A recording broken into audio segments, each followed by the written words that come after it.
어, 2020년 수능특강 영어 독해 연습 7강 2번 문제 지금부터 해설 좀 들어갈게요.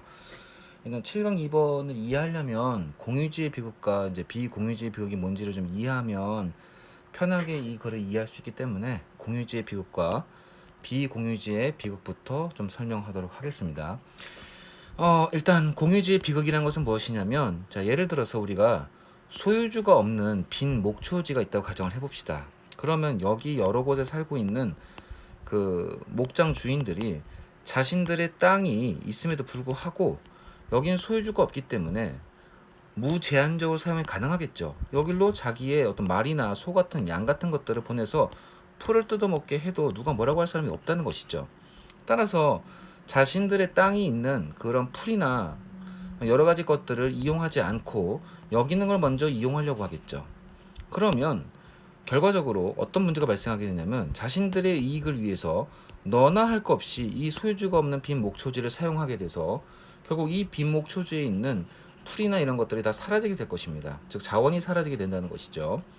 따라서 그런 문제를 통해서 공동체에게 피해가 갈 수 있다는 것이 공유지의 비극이죠. 즉 소유주가 없기 때문에 무분별하게 남용함으로써 결국 이 공유지가 의 자원이 소진되므로 공동체에게 피해를 줄 수 있다는 것이 바로 공유지의 비극이죠. 뭐 대표적인 예를 들면 뭐가 있을까요? 우리가 이제 공기 같은 것도 소유주가 없잖아요. 대기나 공기 같은 거. 그러니까 이제 예전에는, 지금이야 뭐 교토의정사나 이런 게 있어서 CO2를 이제 많이 발생하거나 그렇게 할 수가 없지만, 예전 같은 경우는 이제 아무래도 소유주가 없는 그 공기다 보니까 마음대로 자기가 폴루턴트를 그 공기 쪽으로 내보내서 대기 오염을 일으키는데 뭐 혁혁한 공로를 뭐 많은 나라들이 취했죠. 그럼으로써 이제 결과적으로는 공동체에게 피해를 줌으로써 지구 온난화 같은 문제를 발생하게 되었다라는 것을 이제 알 수 있고요. 바다 같은 경우도 주인이 없다면 그 바다에서 물고기를 마음대로 어획을 함으로써 그 물고기라는 자원이 결국 공유지의 쪽에서는 소진되게 되는 그런 문제점이 발생하게 되겠죠. 이런 것들이 공유지 비극입니다. 그럼 이제 공유지 비극이 생기는 원인이 뭐냐? 결국 따지고 보면 소유주가 없기 때문이죠. 그래서 소유주가 없는 그 공유지를 해결책으로서, 이 문제점에 대한 해결책으로서 소유주를 두면 되니까 사유화, 즉 privatization, 사유화를 시킴으로써 소유주를 둠으로써 이 공유지 비극을 해결하려고 했다는 것입니다. 근데 또 이런 사유화를 통해서 어떤 문제점이 생기냐면, 너무 지나친 사유화를 하게 된다는 것이죠. 즉 너무 지나친 사유화가 일어남으로써 사람들이 이용이 제한되는 것입니다. 뭐 예를 들어서 이런 경우가 있겠죠. 내가 이제 어떠한 바이러스 백신을 만들려고 하는데, 뭐 C1A1, 뭐 C2A2, 뭐 C3A3, 뭐 이런 등등등 이제 많은 유전자와 관련된 것을 연구하여서 백신을 만들려고 하는데, 지금 무엇이 문제냐? 이러한 유전자들에 관련된 관련 특허를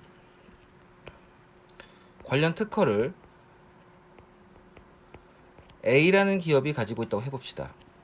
그러면 이 바이러스 백신을 만드는 데 있어서 사람들은 이 A라는 기업에 엄청나게 많은 라이센스 피를 제공함으로써, 즉 특허 사용료를 제공함으로써 이 특허를 이용해서 백신을 만들 수가 있겠죠.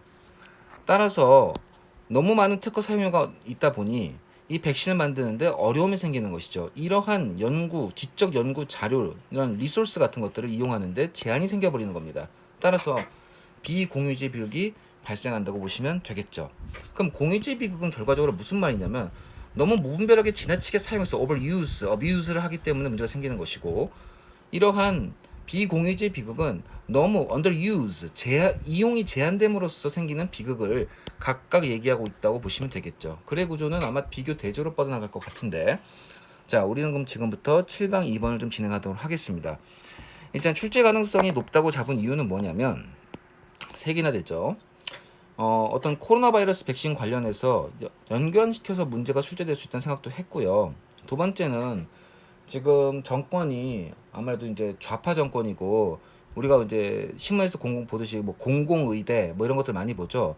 그래서 이제 공산주의나 사회주의 같은 경우는 사유화에 대해서 별로 좋아하지 않습니다. 근데 이 글은 지나친 사유화로 인한 비공유지의 비극을 초점화하고 있기 때문에 그 어떤 정권의 어떤 그 이념상 나오기가 좋은, 여러분들이 전달하고 싶은 좋은 주제를 담고 있는 글이라고 생각을 해서 문제를 출제할 수 있다는 것이죠. 너무 정치적으로 얘기한 거 아니냐라고 볼 수도 있겠지만 선생님은 그런 부분도 좀 가능하다고 생각을 해서 출제 가능성이 높다고 보고 있습니다. 꼭 좀 기억을 해 놓으시고요. 그럼 지금부터 2020년 수능특강 영어 독해 연습 7강 2번 들어가도록 할게요. 일단 헬러 아이젠버그가 주장한 내용이 중요할 텐데 그 주장한 내용이 무엇이냐면 유전자 특허라는 것이 아마도 어떤 문제를 발생시킬 수 있냐면 5번은 동격이죠. 비공유지의 비극이라는 문제점을 발생시킬 수 있다고 얘기하고 있습니다. 특히 어느 경우에 생물의학적 연구하는 데 있어서, 즉 어떤 생물의학적 연구라는 건 선생님 아까 말했던 이러한 예시들을 볼 수 있겠죠. 바이러스 백신 같은 거. 그런 이유가 뭐냐면 유전자 특허가 너무 광범위해. 관련 특허가 너무 많아. 뭐 하는데 충분히 어떠한 내가 유전자 상품이나 유전자를 가지고 뭔가 상품을 만들려고 해서 상업적으로 또 이익이나 사용을 하려고 하는 데 있어서 충분히 포함된다는 것이죠. 이러한 상업적 사용하는데 너무 많은 특허가 적용되고 포함되기 때문에 너무 광범하게 하기 때문에 내가 이것을 사용하는데 제약이 걸리고 제한이 걸린다는 얘기를 하는 것입니다. 따라서 이 브로드라는 경우는 결국 Anti-Commons of Tragedy의 원인 결과 인과관계를 통해서 논리적으로 뽑아낼 수 있기 때문에 브로드 같은 것들은 어휘 선택형으로 나올 수가 있고요. 나중에 이제 또 설명하겠지만 이제 펄베이시브하고도 연관시켜서 답을 추론할 수 있기 때문에 브로드는 어휘 선택형 나올 수 있다고 생각하고 있습니다. 뭐 형용사 부사 뒤에 인어프 투부정사 뭐 여러분 다 알 테니까 더 이상 설명을 하지 않겠고요. 커버 관련해서는 선생님이 좀 이따가 다시 좀 설명하도록 하겠습니다. 자, 그 다음에 이제 뭐가 나오냐면 바로 비공유지 비극을 얘기하는 것이 아니고 공유지 비극을 얘기한 후에 however 역접을 통해서 비공유지 비극을 이야기하는 그런 글의 구조로 돼 있습니다. 빨리 볼게요.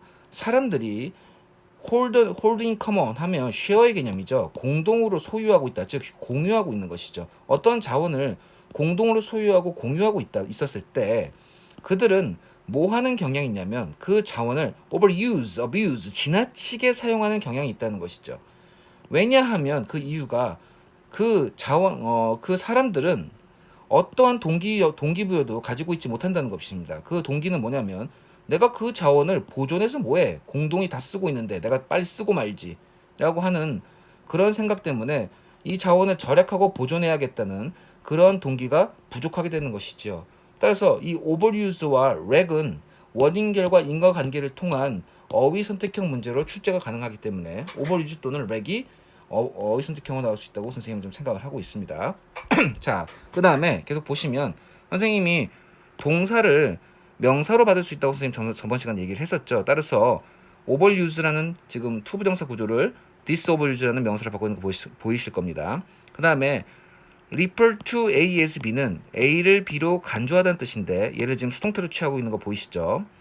그래서 이렇게 지나치게 사용하는 것을 일반적으로 뭐라고 표현하냐면 뭐로 간주하냐면 공공재 비극, 즉 공유지의 비극이라고 표현합니다 라고 얘기하고 있고, 그런 공유지의 비극이라는 문제를 해결하기 위해서는 사유화라는 해결책이 흔히 사용된다는 것이죠.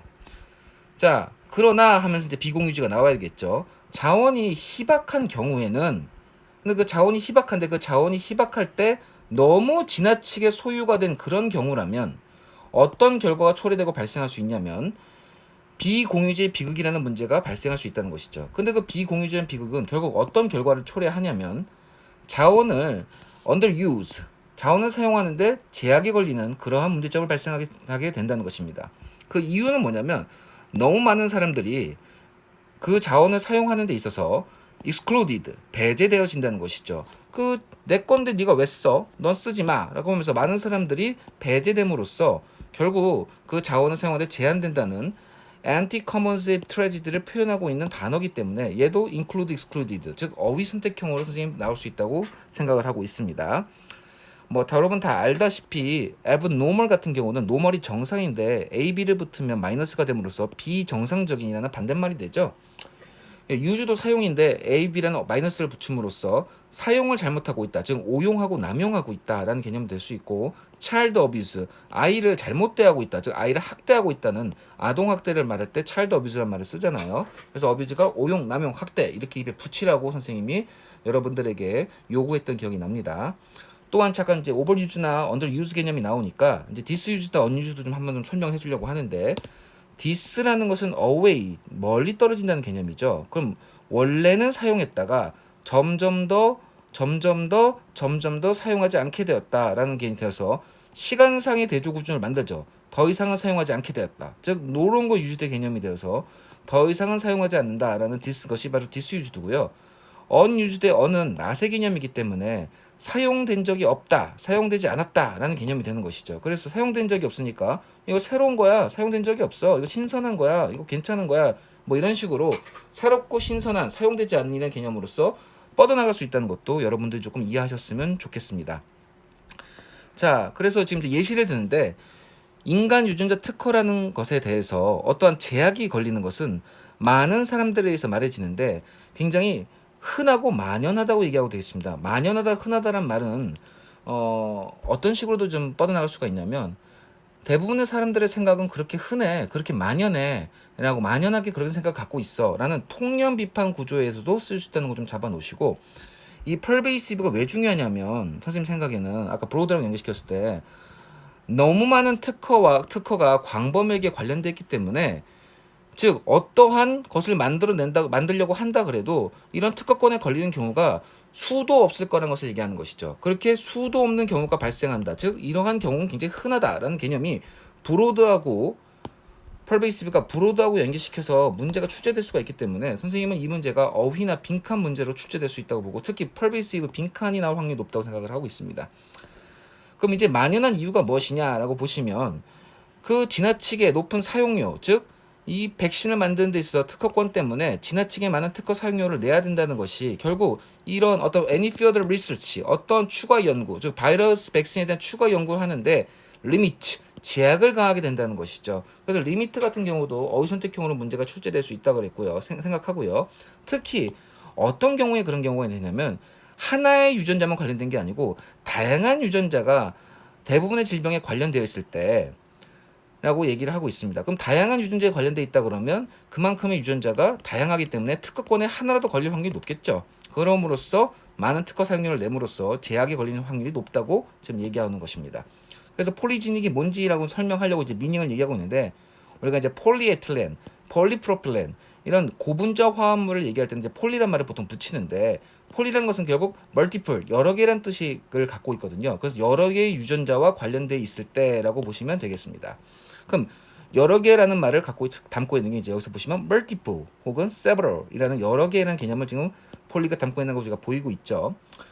다양한 유전자들이 어떤 질병의 발현에 있어서 포함되고 관련되고, 그 다음에 그 유전 물질의 몇 조각들이 어떠한 상품, 즉 이러한 질병과 관련된 상품을 만들어내기 위해 필요되어진다면, 그 유전자 물질에 대한 여러 가지 특허권이, 여러 가지 조각 중에 한 조각이라도 특허권에 걸려 있으면 나는 높은 라이센스 피를 사용하기 때문에 결과적으로 이 상품을 만드는데 제약이 걸려버린다는 얘기를 하는 것이죠.